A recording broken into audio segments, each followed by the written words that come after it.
매일 성경과 함께하는 오늘의 큐티 시간입니다.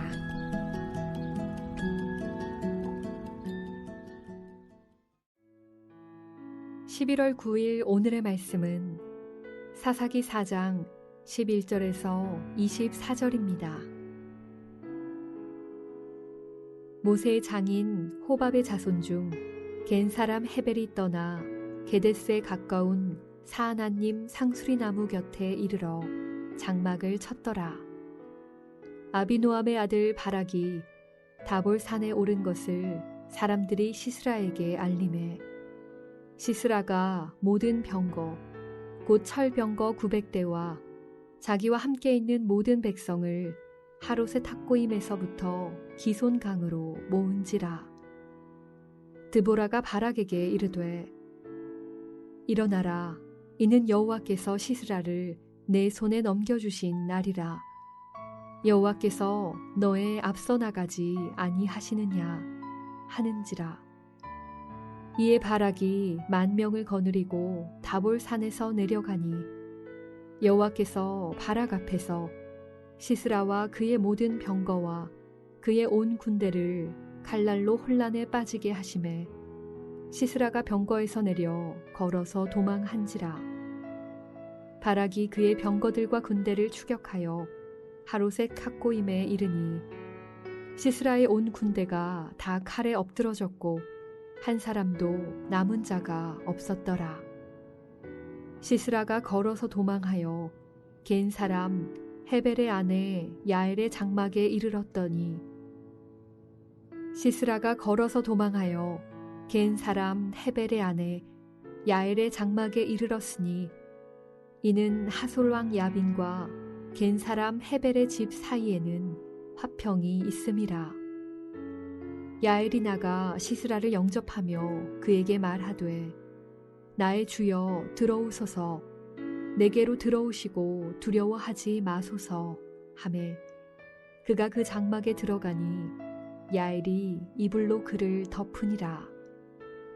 시스라가 그에게 말하되 청하노니 내게 물을 조금 마시게 하라, 내가 목이 마르다 하매 우유 부대를 열어 그에게 마시게 하고 그를 덮으니 그가 또 이르되 장막문에 섰다가 만일 사람이 와서 내게 묻기를 여기 어떤 사람이 있느냐 하거든 너는 없다 하라 하고 그가 깊이 잠드니 헤벨의 아내 야엘이 장막 말뚝을 가지고 손에 방망이를 들고 그에게로 가만히 가서 말뚝을 그의 관자놀이에 박음에 말뚝이 꿰뚫고 땅에 박히니 그가 기절하여 죽으니라.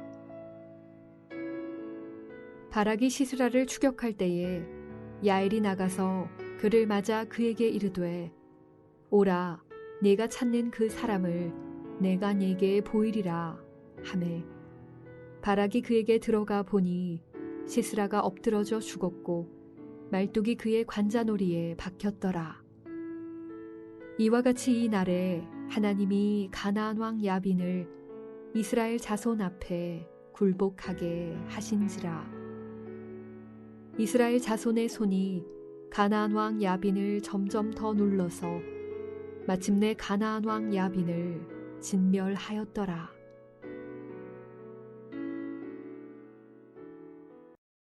사사기 4장 11절에서 24절 말씀을 함께 묵상하겠습니다. 바락이 드보라를 따라 함께 가데스로 갑니다. 바락은 스불론과 납달리를 가데스로 부르고 10,000명을 모았습니다. 그리고 이들은 다볼산에 오릅니다. 바락이 다볼산에 올라간 것을 사람들이 가나안 왕 야빈의 군대장관 시스라에게 알립니다. 그러자 시스라는 철병거 900대를 갖추고 기손강으로 모였습니다. 이제 바락과 드보라가 이끄는 이스라엘 백성과 시스라의 군대가 전쟁을 하게 될 것입니다. 여러분, 이 전쟁의 결말이 어떻게 될까요?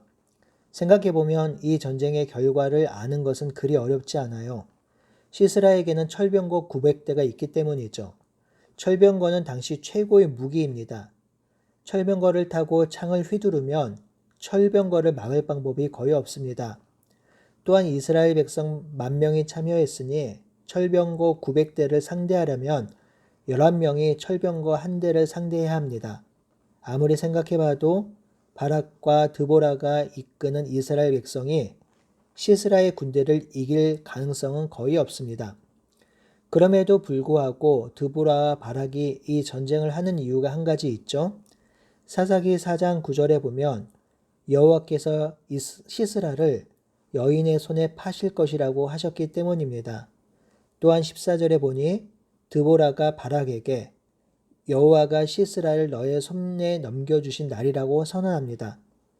객관적인 관점에서 보면 승산이 전혀 없는 전쟁이지만 하나님께서 여인들의 손에 이 전쟁을 붙이셨으므로 이 전쟁이 승리하게 될 것입니다. 그 승리하심을 살펴보는 것이 오늘 본문을 읽는 핵심이겠지요. 바락과 드보라가 다볼산에 도착했다는 소식을 들은 시스라는 그가 자랑하는 철병거 900대를 가지고 기송강으로 나아갑니다. 시스라는 이런 기회가 다시 오지 않을 것이라고 생각했고 가시 같은 이스라엘 백성을 한 방에 몰아버려야겠다고 생각했습니다. 이제 전쟁이 시작됐습니다. 그런데 15절에 보니까 여호와께서 바락 앞에서 시스라와 그 모든 병거와 그의 온 군대를 칼날로 혼란케 빠지게 하였다고 하고요. 그리고 시스라가 병거에 내려서 걸어서 도망하였다고 하지요. 전쟁에서 승리하셨음을 말해주고 있습니다. 이 15절이 전쟁에서 승리하게 된 이유를 밝히고 있는데요. 도대체 무슨 일이 일어난 것일까요? 여러분, 기손강은 와디라고 합니다. 와디는 사막에 있는 강인데요. 비가 오지 않는 때에는 강이 말라서 도로처럼 사용하고요. 그런데 비가 많이 오면 물이 불어나서 강바닥이 진흙이 되고 큰 강이 되는 곳입니다.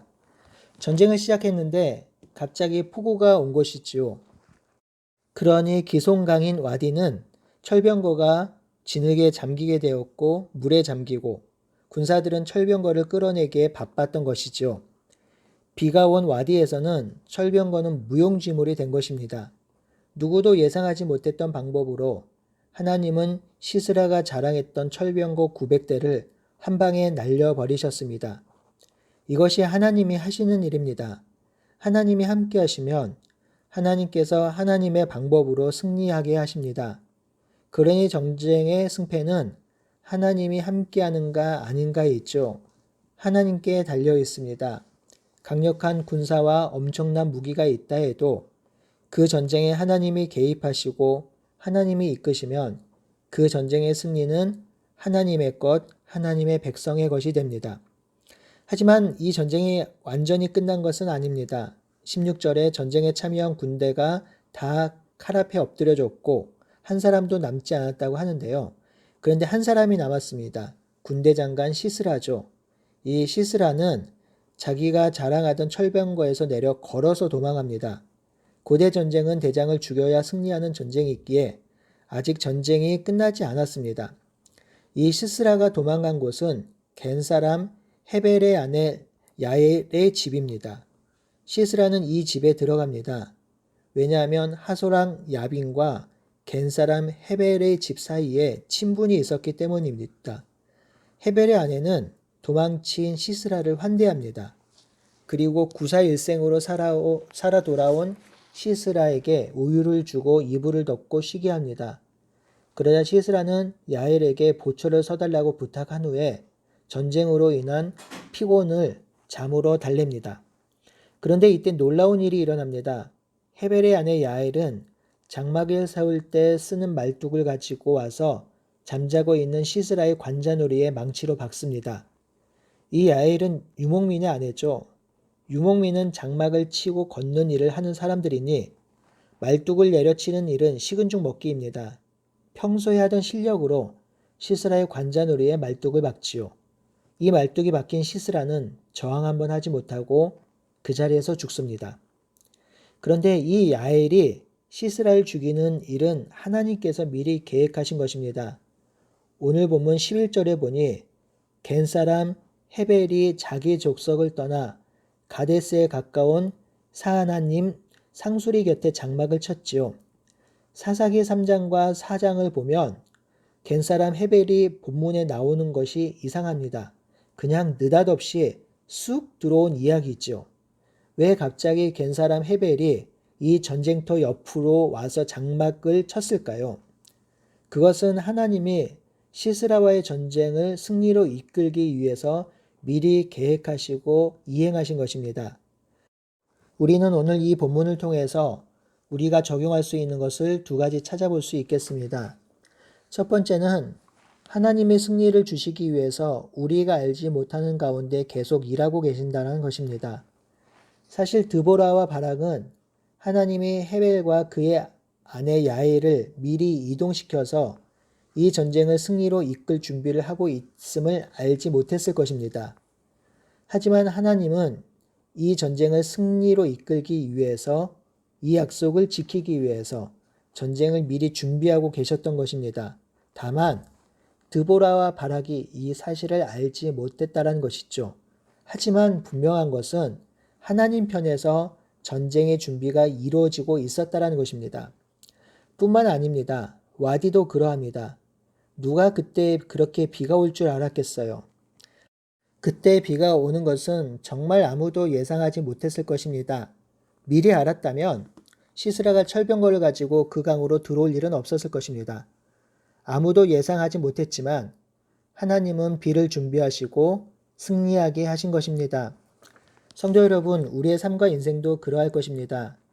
우리가 기도하고 간절히 구해도 어떤 때는 하나님이 보이지 않고 하나님이 일하지 않은 것처럼 보일 때가 있습니다. 하지만 하나님은 자신이 약속하신 것을 신실하게 지키기 위해서 우리 눈에 안 보이지만 지금도 일하고 계시고 역사하고 계십니다. 그러니 우리는 믿음의 눈을 뜨고 하나님이 지금도 일하고 계심을 신뢰하며 믿음으로 살아야겠지요. 두 번째는 이 전쟁을 승리로 이끈 사람들이 2명의 여인, 2명의 아줌마라는 사실입니다. 이스라엘은 남성 우월주의가 팽배한 민족입니다. 여자들이 무슨 일을 할 수 있을 거라 전혀 생각하지 못했지요. 하지만 하나님은 이 여인 둘을 들어서 사용하시니 이 여인들이 일을 저지른 것입니다. 2명의 여인, 아줌마가 하나님의 전쟁의 주역이 된 것입니다. 남자들은 모두 도망쳤지만 하나님이 붙드신 2명의 여인이 승리를 한 것입니다. 이것이 하나님이 일하시는 방법입니다. 잘난 사람, 힘 있는 사람, 권세 있는 사람들이 하나님 나라의 일을 하는 것이 아닙니다. 겸손하게 하나님의 일하심을 신뢰하며 하나님의 인도하심을 구하는 자들이 하나님 나라의 일을 하는 것이죠. 오늘도 이 여인들처럼 우리가 가진 것이 없다고 낭망하지 않고 우리의 힘이 부족하다고 포기하지 말고 하나님을 신뢰함으로 하나님 나라 백성으로 멋지게 살아갑시다. 결국에는 하나님이 함께하는 자가 승리자임을 기억하며 오늘도 앞서 싸우신 하나님을 붙들고 승리하는 우리 모두가 되기를 간절히 바라고 소원합니다. 아멘.